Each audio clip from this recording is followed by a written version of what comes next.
Hi everyone, Kelt here. I've been reading an interesting article in the Times regarding the royal interviewer Tom Bradby and, in his words, the problem of being a royal favourite.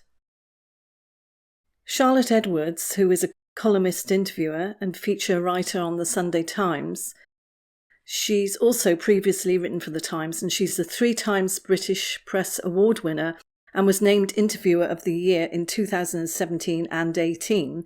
And she has interviewed Tom Bradby, and it makes very interesting reading regarding his thoughts on his relationship with Prince William, Harry, and Harry's wife.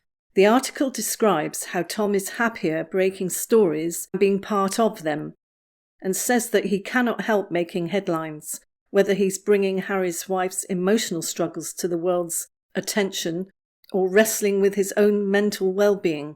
And then it says it refers to him staying neutral in the feud between his friends, Prince William and Harry. He actually said regarding Harry's wife, and I quote, "I felt that there was an untold story and I tried to bring it out. I don't believe that he can remain professional and be a friend to both Harry and William. I think that it's just impossible. If he was just a friend and not a journalist or a royal reporter, then fine. He probably could be a friend to them all, but he's not. It's his job, his profession is to get their thoughts and feelings out in the public domain. The very fact that the man has opened up so candidly about his own mental health and his breakdown shows that he gets very emotionally involved. In this article, he says that he does not want to talk about his friend Prince Harry. He actually doesn't mention Prince William as his friend, but not in this interview.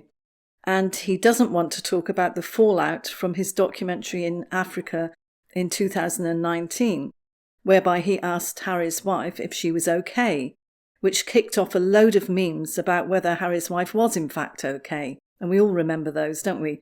It also made the world realise the irony of moaning and complaining about no one asking if she was okay, while standing in front of a camera in a country oblivious to the suffering of the people surrounding her and whom she was supposed to be helping. The Times is saying that Tom does not want to talk about any of this, especially what has said to be, and I quote, a bitter transatlantic war between Harry and William. Apparently he knows that the papers will comb over his words and look for a morsel to explode into a headline. He also doesn't want to fry his brain walking back into the raging inferno of news about Harry and his wife, and he doesn't want to have anything to distract from his full-time job as anchor of ITV's News at 10. In other words, he wants it always. I think he needs to choose his side. He either needs to stop interviewing people who are at war with each other unless he can remain impartial, which he's proved he cannot, or he needs to just stick to News at 10. He cannot be good friends with both Harry and William unless he gives up his royal journalism. Back to the Times article, they refer to the fact that he improved the viewing figures on ITV News at 10 by 15%, which brought it up to 2 million. He's also known as the nicest man in television, and admits that he wants everyone to like him.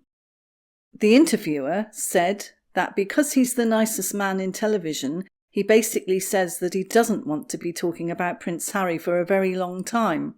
But she says that he talks about that so long that he does in fact end up talking about Prince Harry and his wife and the Africa interview, which he confirms he doesn't regret at all.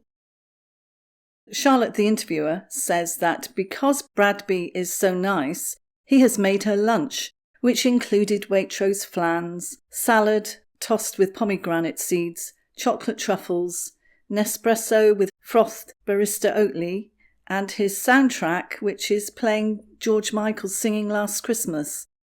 She describes how his wife walks by and frowns as if she can't believe what she's hearing, especially on a warm day in late April, and Bradby insists it's a great song and that everyone should have it in their playlist. They talk about his 9 novels and about his wife who runs a jewellery company and is also an open water swimmer, and the way Charlotte is writing this seems to me as if she's implying that he's trying even more to paint the picture of a nice guy who has a perfect life with his equally super-achiever wife. She describes him as the following, and I quote, "It's easy to see why Bradby, with his just off the rugby pitch complexion, his generations of naval officers' poise, his TV anchor reassurance, appealed to the princes in the first place." Sounds like someone else who likes to portray a certain look and appeal to people, but I won't even go there.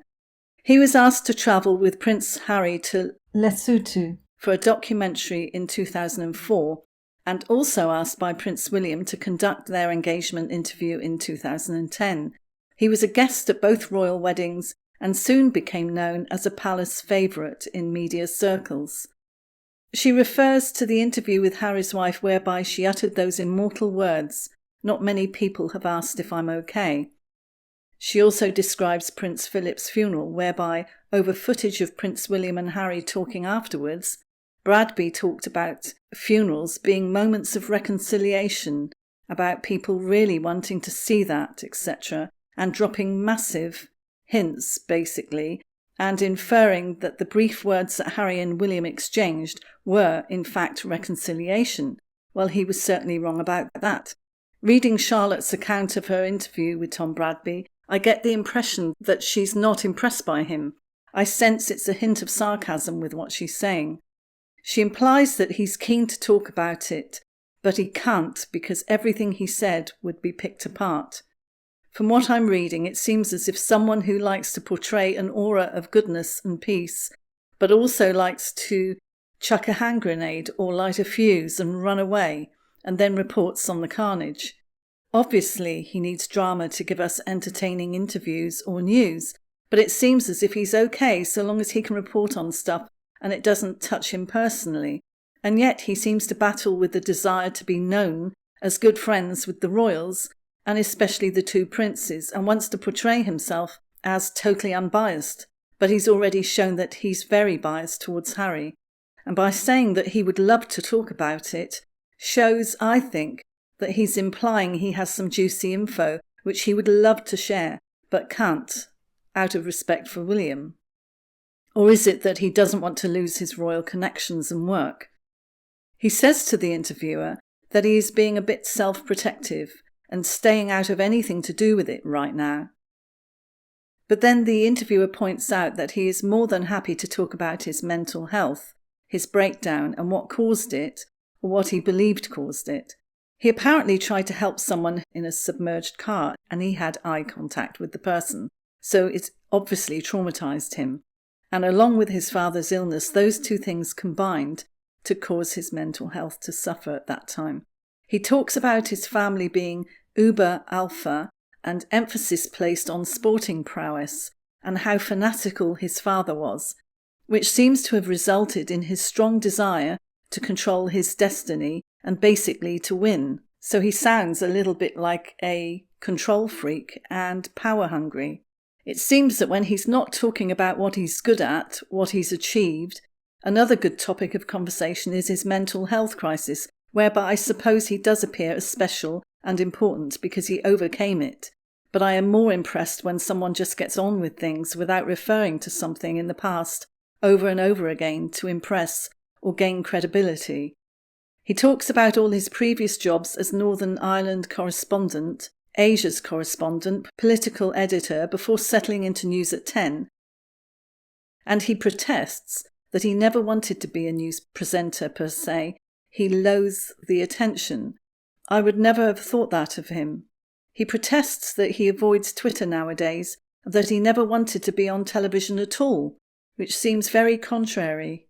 And then he brags about what a hard man he is and how, in the words of the interviewer, he is the world's least vain man. He does come across as if he wants to portray something that maybe he isn't. He comes across also as wanting to be the best in everything, top dog, etc., maybe a bit like a male version of Meghan, perhaps. That's why he totally related to her and believed her account during her performance in Africa when he interviewed her. He says he has no political allegiance because he gets on with everyone. She then asked whether the interest in him as a journalist peaked when he did the interview with Harry and his wife, whereby Harry stated that he and William were on different paths at that moment, BRADBY says to her, and I quote, "Well, it used to be quite a straightforward thing, right? Because they weren't arguing and life was simple. And then it just slowly descended into something that was difficult, personally and publicly, really, over the past year and a half." Well, what jumped out at me in that short statement was the fact that he says right after the sentence, which seems to be a Meghan phrase, where she says, right? That could be pure coincidence. And then the more I read of what he said in that sentence and the other stuff, he seems to talk a lot like Harry's wife about how things were straightforward and then they weren't arguing and life was simple and all that. His use of words and the way he puts his phrases together really reminds me of Harry's wife's way of talking. And very interesting to me also is, doesn't that say everything? The fact that it descended into personal and public difficulties just over the past year and a half. In other words, when Harry's wife started to get impatient about leaving the royal family and doing her own thing. I feel that we haven't heard the end of it, and it's been rumoured that he's still part of their PR. He definitely seems keen for Harry's wife to get all her story out there. I thought she had, but it seems like there could be a lot more. And he knows he can't cover it, which must be very frustrating for someone who likes to be the top of his game. Let me have your thoughts, and I'll see you in the next one. Thanks for watching. Bye. Please subscribe, ding my bell for more alerts for more videos, like if you liked it, and share. Bye.